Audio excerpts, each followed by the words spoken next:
ขายองผู้ใดบ่ฮู้ว่าปลาขายองหน้าตาเป็นแบบนี้เลยทุกคนเห็นบ่ปลาขายองเซละน้องเมืองน้องมีปลาขายองเลยทุกคน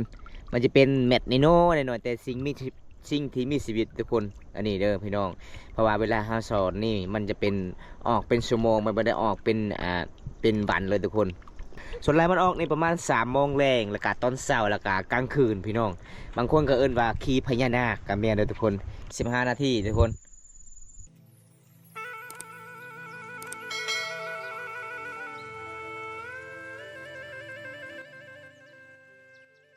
สวัสดีครับพ่อแม่พี่น้องสวัสดีพี่น้องเฮาพังลาวและพังไทยในประเทศและต่างประเทศที่เข้ามาติดตามรับชมมื้อนี้บรรยากาศยามแรงมื้อนี้บามตากาไปซอนปลาขายองคือเก่าเลยทุกคน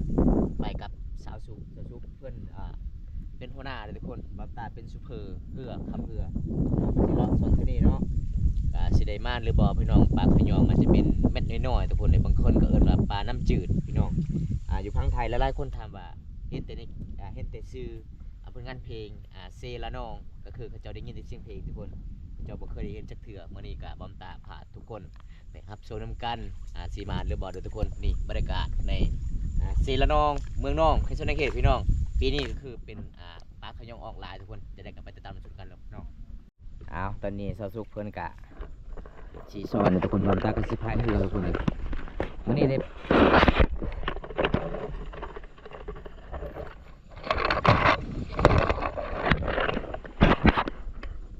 มื้อนี้ติดตามชมกันพี่น้อง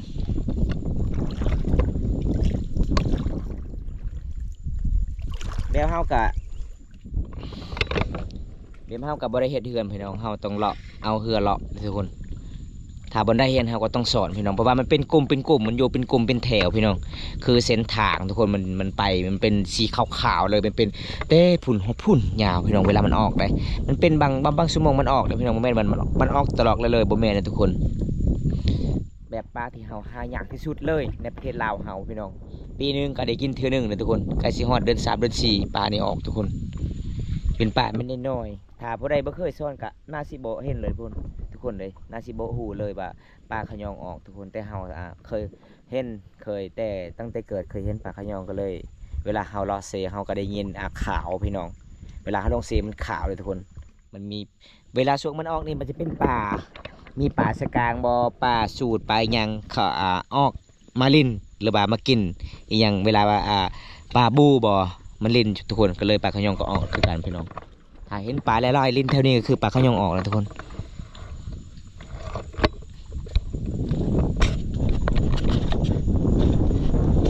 เอาสุดเป็นซ้อนก่อน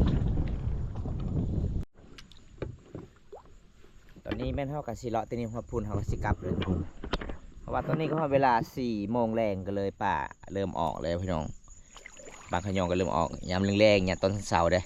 มันจะเป็นสีขาวๆคือจะเป็นปลาขยองออกเลยนี่จุดนี้แม่นมาทุกคนเห็นปะเป็นสีขาวๆเป็นปลาขยอง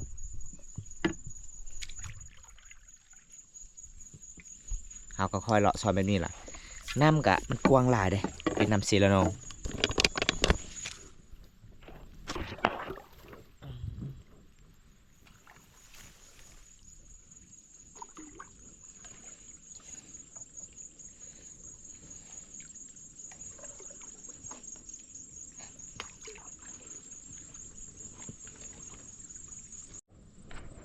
เพราะว่าจุดนี้สะซุกสอนปลาออกลายเลยทุกคนเห็นบ่แล้วสอนแบบนี้แหละถ้าเห็นก็สอนเลยทุกคนเพราะว่ามันเป็นเม็ดน้อยๆมันเป็นจุ่มคือเส้นทางพี่น้องมันไปเป็นเส้นทางบักลายๆเลยทุกคนเพราะว่าตอนนี้ค่ำๆเลยบอมตากะสิถ่ายให้บ่เห็นล่ะอันนี้ก็แม่นเหมือนทุกคนแต่มันดำแล้วพี่น้องมันค่ำแล้ว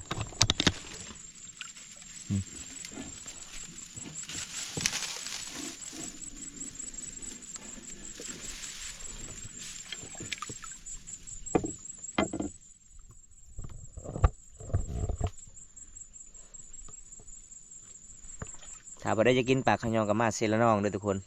มาเมืองนองได้ช่วงนี้ก็มีปลาขยองออกลายแต่นี้ประมาณ10 นาทีเขาก็น่าจะได้อยู่พี่น้องพอดีมานอยู่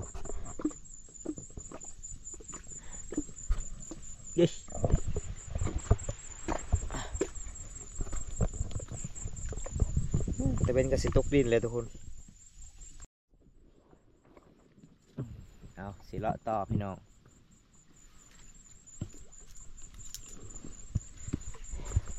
เพราะว่าบางคนบ่เข้าใจว่าปลาขยองแบบใดก็คือมื้อนี้ล่ะพี่น้องบำตากะสิพาให้ทุกคนได้รับเพิ่นรับรู้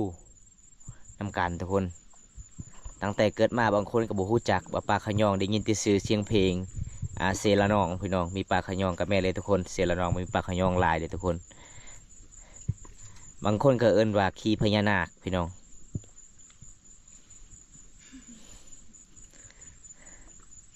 สอนไหมแต่กับแม่อยู่ทุกคนเวลาเฮาสอนนี่บางมือมาบางมือบ่มาคือกันเด้เฮาหาเกมแบบมันยากพี่น้องเอ้ยมันมีสิ่งที่มีชีวิตเป็นปลาได้น้อยแต่สิ่งมีชีวิต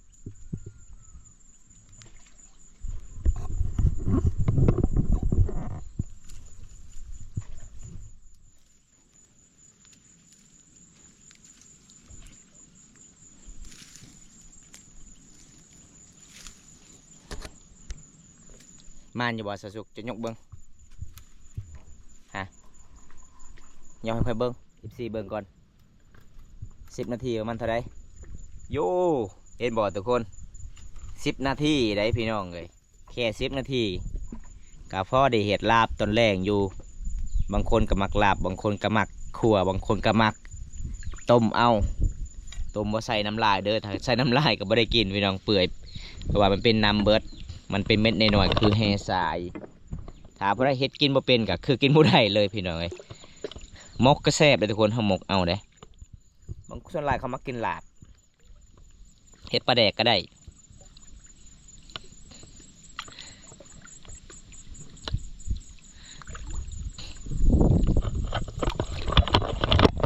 หม่อมตาก็เป็นนักพายเรือพี่น้อง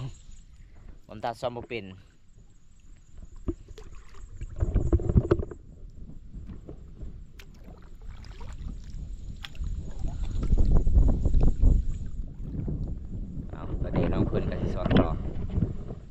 อันนี้เป็นมือครั้งที่2ทุกคนครั้งที่2เพราะว่ามี FC ทุกคนให้เฮาไปสอนหากินแบบนี้เขาเจ้าก็บ่เคยได้เห็นเฮาก็เลยจัดให้ตามคำขอทุกคนตามคำขอ FC ทุกคนหลายๆคนที่อยากเห็นวิถีชีวิตชาวลาวหาอยู่หากินก็คือชาวซุกนี่เพิ่นหากินไล่ล่าปลาบ่หาปลาขายองบ่เก่งเด้อพี่น้องสุดยอดหลายเลยอันนี้บำตาก็สิสอนก่อนทุกคนนี่พี่น้องเดี๋ยวผมตามจะพาทุกคนมันแม่นทุกคนแม่นมัดนี่นี่แหละพี่น้องเขาเอา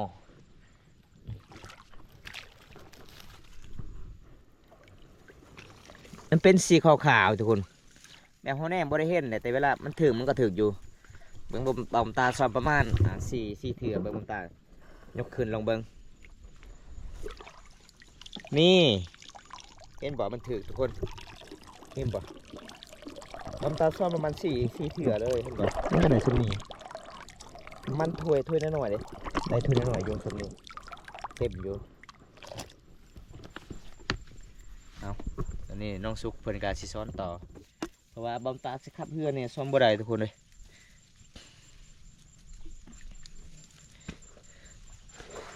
เอาออกหัวมัน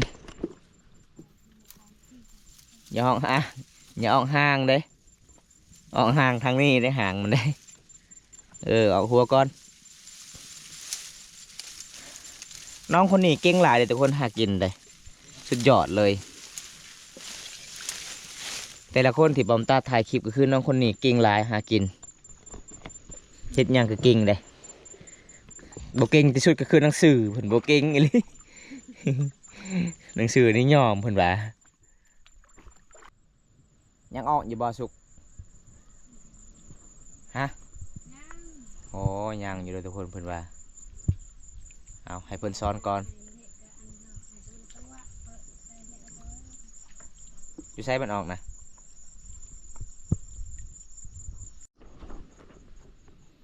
เอาเฮากะซ้อนสุดถ่ายทุกคนเพราะว่าเฮาซ้อนมาแต่พุ่นพี่น้องประมาณ40 เมตรพี่น้องเลยเฮากะสิจุดวังนี้เฮากะสิกลับเลยทุกคน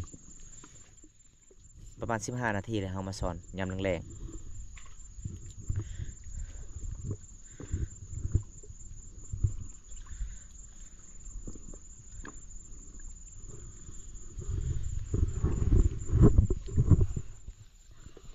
เบิ่งน้ำก็ใส่เลย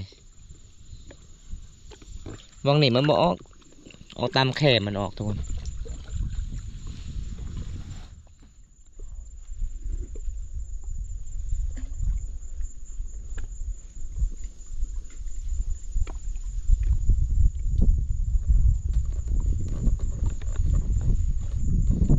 เป็นยังไง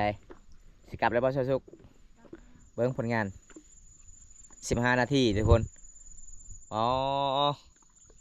ประมาณจักโล2 โล 3 โลประมาณ3 โลเนาะเอาแสดงว่าม่านเด้อมื้อนี้ทุกคนเลยเอาสิกลับบ้านเนี่ยเบิ่งหมู่บ้านพูนติดกับเก่งพุ่นเด้พี่น้อง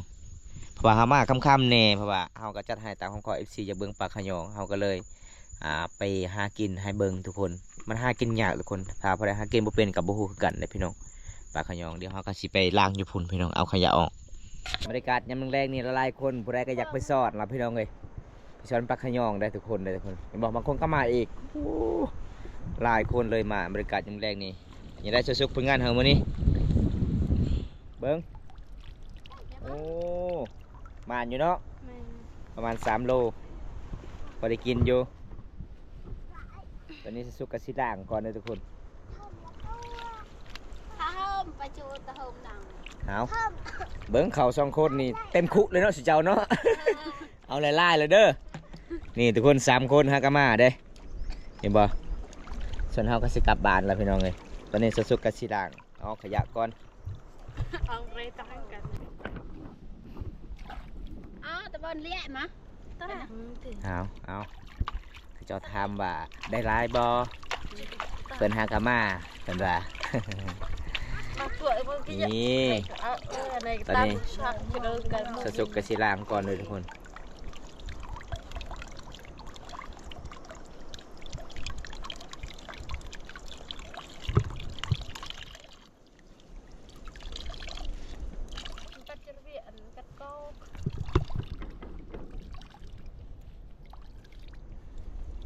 กระเจ้าในกลุ่มทัก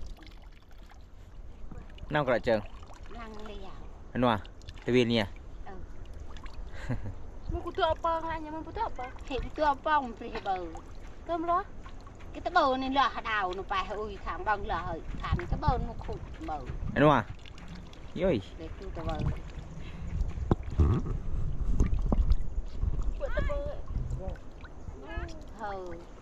lo tua nặng này lo nhập bay bốc đầu bốc tùy đây tay bang prang ơi tao mà cái con cái tùy bồn trù cái tùy hả tùy đi ra ăn tao mà hai này là như lo hết đi chỗ này lần đây này buộc đấy buộc là hơi như lo đấyเฮ็ดเบิ่นทะเลอยู่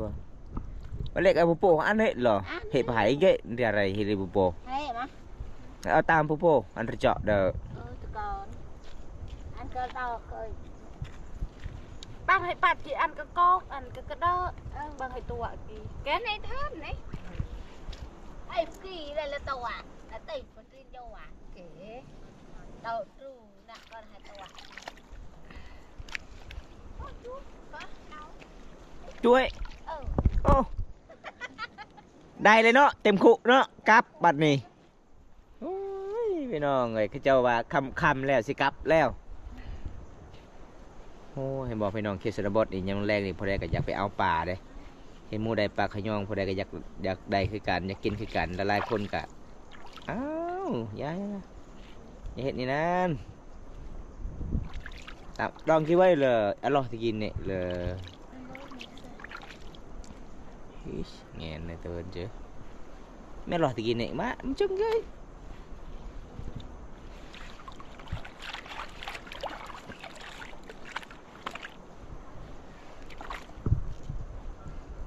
chuột may nọ mà nhìn nọ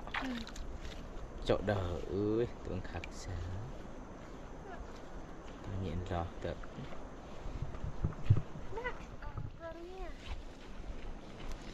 มื้อนี้เบิ่งเพิ่นว่าสิใส่แง่งอีกเด้ล่างนี่ด้นๆเลยทุกคนล่างนี่ตั้งด้นในรีเลยทุกคนเวลาตอนห่อล่างพี่น้อง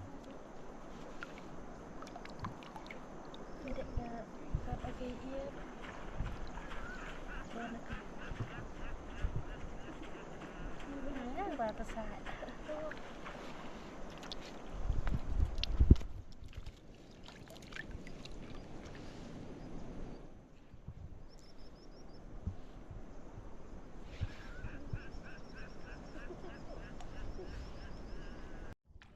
เป็นยังไงให้ขยะออกมันบ่อืม โจ้ใช่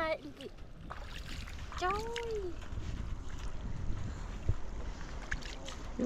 ขยะลายดีมิดเดินถูกๆแกบิดchính đâu กันเบิ้ลมานะอดีอีนเลย tệ đã hạp lờ đợt này prợ lờ มันจะหนักกินมาจะที่ละ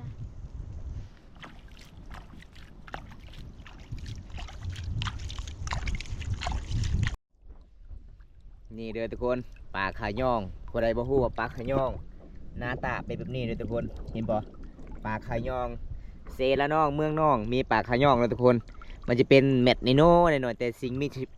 ที่มีชีวิตทุกคนอันนี้เด้อพี่น้องเพราะว่าเวลาเฮาสอนนี่มันจะเป็นออกเป็นชั่วโมงมันบ่ได้ออกเป็นวันเลยทุกคนมันออกเป็นชั่วโมงทุกคนเลยบางวันบางทีมันก็บ่ได้ออกเด้วันบางทีบางวันมันก็ออกเป็นชั่วโมงพี่น้องส่วนแรกมันออกในประมาณ3 โมงแรงแล้วก็ตอนเช้าแล้วก็กลางคืนพี่น้องบางคนก็เอิ้นว่าขี่พญานาคก็แม่นเด้อทุกคนขี่พญานาคเวลาเฮาสอนนี่เฮาเว้าทุกทีทุกแดนมันก็บ่มานพี่น้องเพราะว่าหากินแบบสูตรโบราณเลยพี่น้องแบบเฮาก็เคยหากินแต่น้อยๆบอมตาเคยหากินคือมื้อนี้ก็คือบอมตาไปหากินกับชาวสุกก็มาได้ทุกคนเลยเฮาเฮ็ดลาบได้ครัวได้พับบ่แม่นพับลาบพี่น้องเฮากินลาบแบบเฮาซุปอย่างเดียวทุกคนบ่แม่นว่าเฮาพับลาบได้พี่น้องส่วนหลายนี่เขาเจ้ามักกินขั่วเอาพี่น้องขั่วเด้ขั่วแล้วก็เฮ็ดปลาแดกแล้วก็เวลาเฮาเฮ็ดกินใส่น้ำไม้กินกับน้ำไม้บ่เฮากินสมมันก็แซ่บหลายทุกคนสุดยอด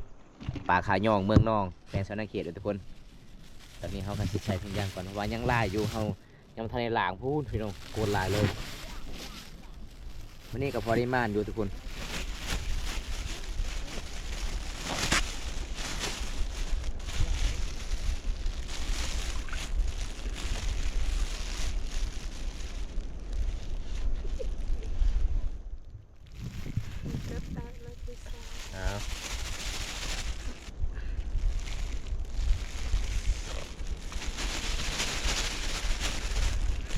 นี่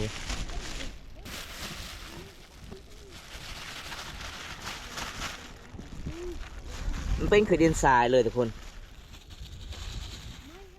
ปีนึงได้กินเท่านึงทุกคนปลาขะย่องนี่แหละบ่แม่นว่าเฮาได้หลายบ่แม่นว่าเฮากินปีนึงก็คือกินตลอดมื้อตลอดวันบ่แม่นทุกคนปีนึงก็คือได้กินเทื่อนึงว่ามันออกช่วงเดือน3กับเดือน4ทุกคนเอ้ยนี่เห็นบ่ปลานี่คือปลาหายากที่สุดเลยส่วนหลายมีในเซละนองเมืองน้องเฮามีทุกคนส่วนหลายมีพี่น้องก็เลยเขาเจ้าตั้งชื่อว่าเซละนองมีปลาขะย่อง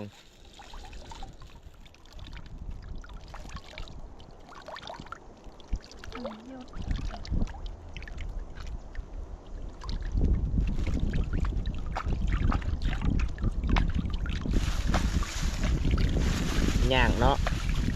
เพื่อจะได้กินมันยากเลยทุกคนเลย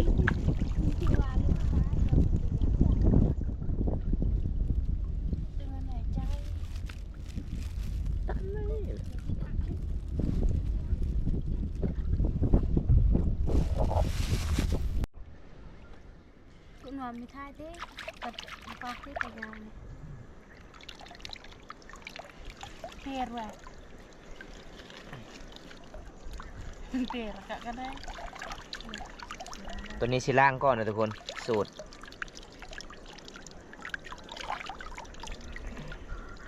cho hụi rồi rất đấy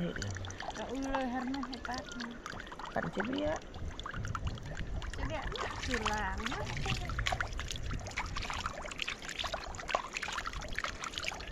chăm ăn rồi mẹ bữa nằm โอ้ย điện เสียเลย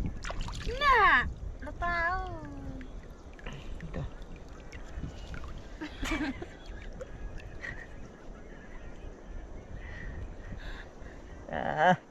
nhai nhai nhai nhai อ้ายง่ายละ nhai mùng đợi tôi kiên เชื่อมีคะแนนใหญ่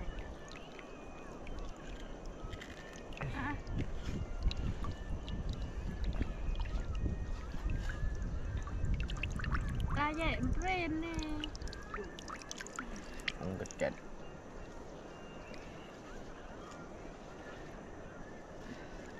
ใส่มีไหนนี่ให้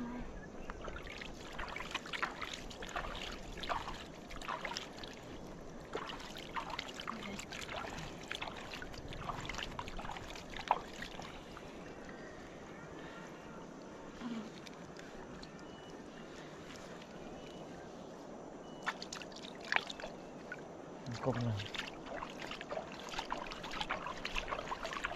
cái hả đồ quần đợt ấy ăn mút nhẹ thôi thật à mút nhẹ ăn mút nhẹ ta ok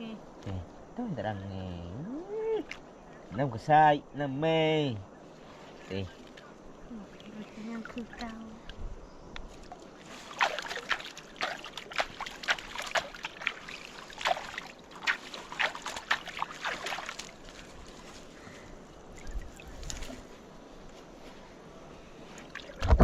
โดนทุกคนเพื่อจะได้กินกับมันเป็นเรื่องง่ายๆเลยพี่น้องเลย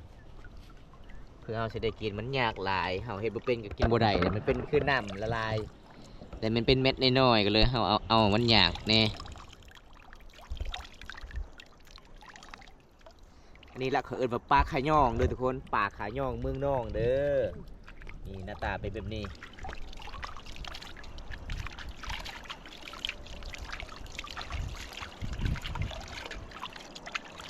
จัดไปไหนล่ะ กดลาบุฟเฟ่ต์ ไปไหนไปไหน อะไรก็ได้อันกับมันก็ได้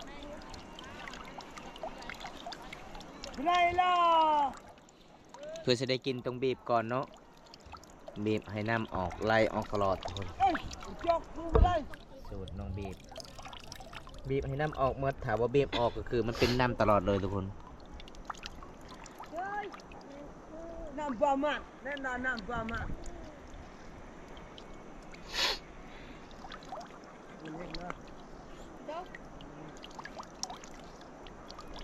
บุ้ย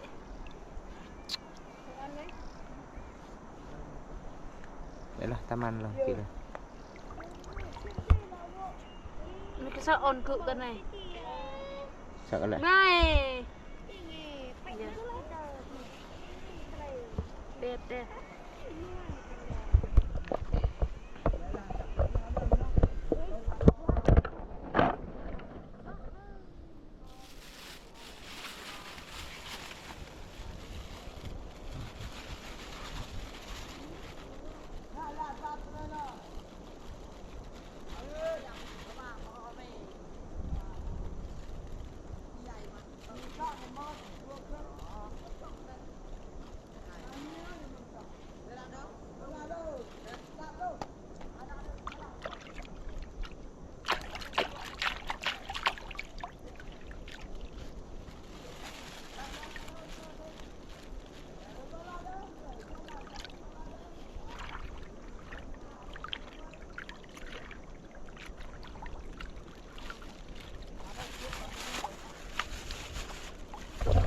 mua mình xịt khăm nàyทุกคนเลยเพื่อจะได้กินกะคำเนี่ยทุกคน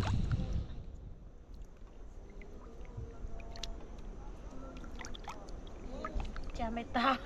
nãy nhận hậu xa hãy thơm mày ta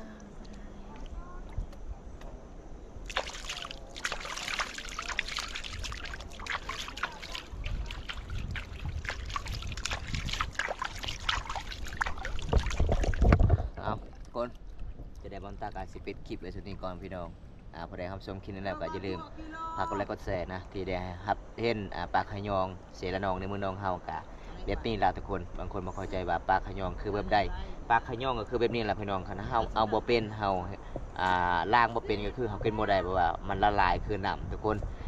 มื้อนี้ครับบอมตากาสิปิดก่อนพี่น้องเพราะว่าอากาศมันค่ำจังได๋บอมตากาถ่ายคลิปมันก็บ่ได้แจ้งทุกคนคลิปหน้าพบกันใหม่ขอกล่าวคำว่าสวัสดีครับผมบ๊ายบายไปกันเด้อ